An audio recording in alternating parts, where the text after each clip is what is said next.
Hey everybody, this is Joe with Speedway Motors Tech Talk, and we're here at Speedway Motors Racing Engines with Zach Woods, and we are here to answer the question, headers versus stock exhaust manifolds, just how much power are we talking about?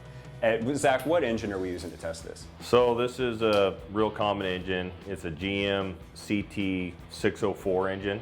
They use it in a lot of stuff, primarily circle track engines, but it's got the fast burn heads on it, hydraulic roller that's very mild, and so it's very typical of a lot of street car crate engines too. It's 350 inches. GM says it makes 400 horsepower, so we're gonna see what it does with manifolds on it. So we'll start out with manifolds, then we're gonna move on to a tight fit shorty header, and then we're gonna move on to an actual long tube header and see what the difference is. Make a pull, see what it does.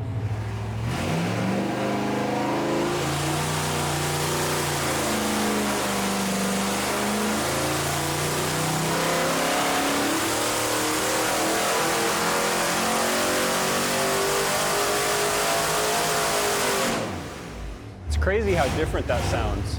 You know, when you're used to hearing headers on there? Yeah. They 403.9 horsepower and 395.4 foot-pounds of torque. And the horsepower peak was at what, 59?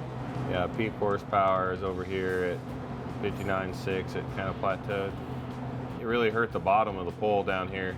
You can see it's not very stable, it's erratic, and it lost a lot of bottom end power. So what about the manifolds is causing that?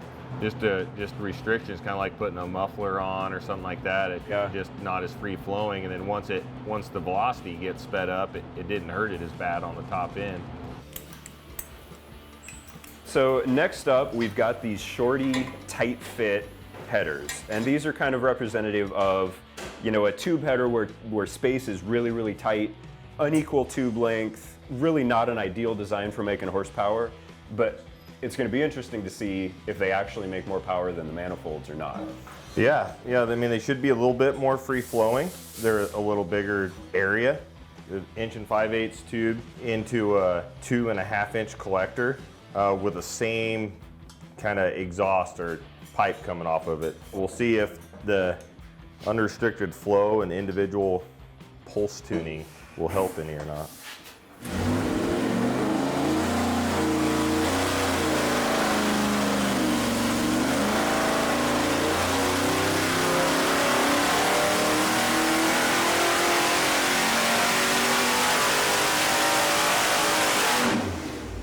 Dramatically better.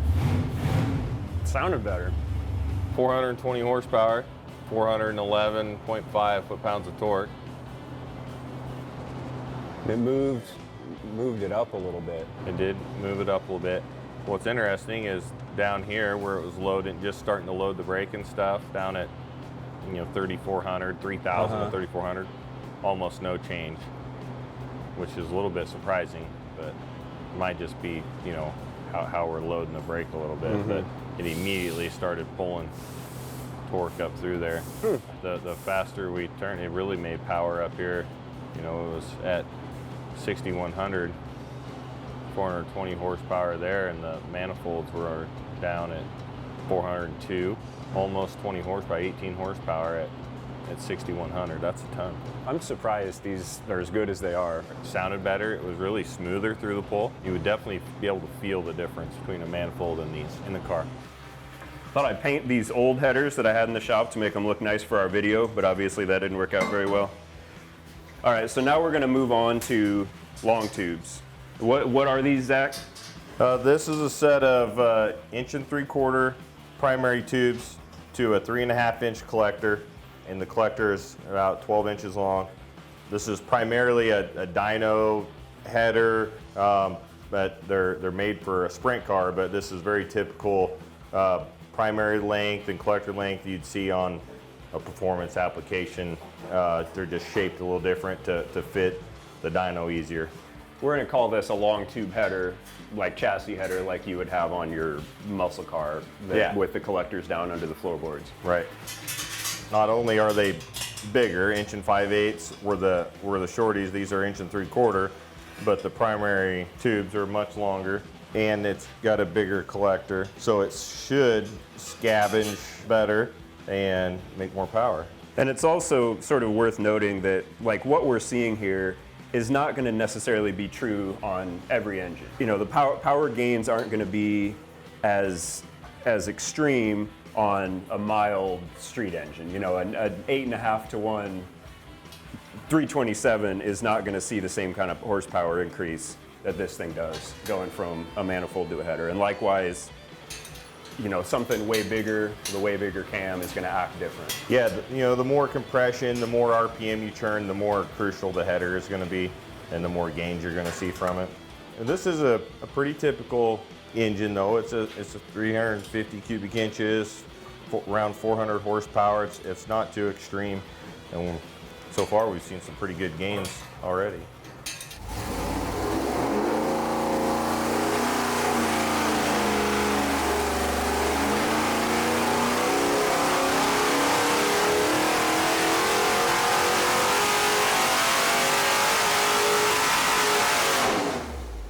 So it picked up from the start of the pull drastically all the way up until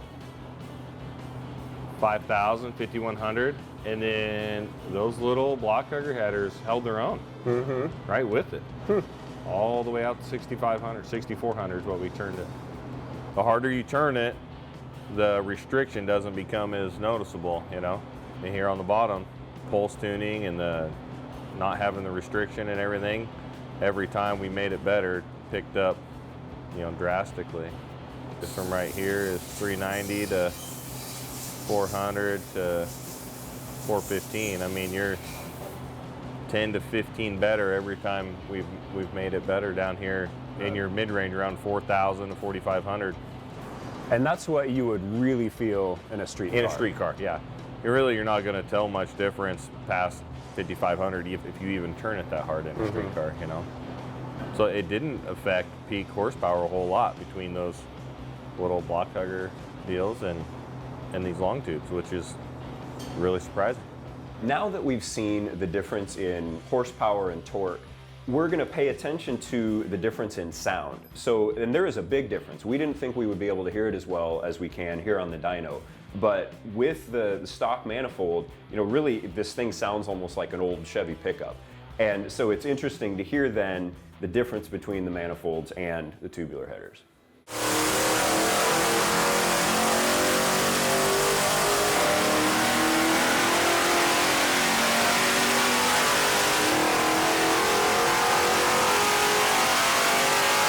One final thing to consider when comparing headers to manifolds is maintenance. So an exhaust manifold is, again, designed by the OE to be trouble-free.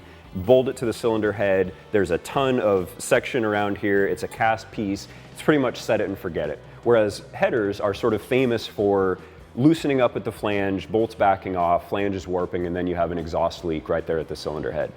One thing to look for is a thicker flange, so like a 3/8 flange, as opposed to a 1/4 inch flange is going to minimize some of that.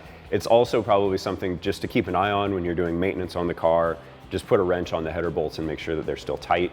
So there's a ton of information here. There is a ton of different factors to consider when you're shopping for headers and exhaust manifolds. Fortunately, there's also a huge variety of product available here at Speedway Motors. Thanks for watching.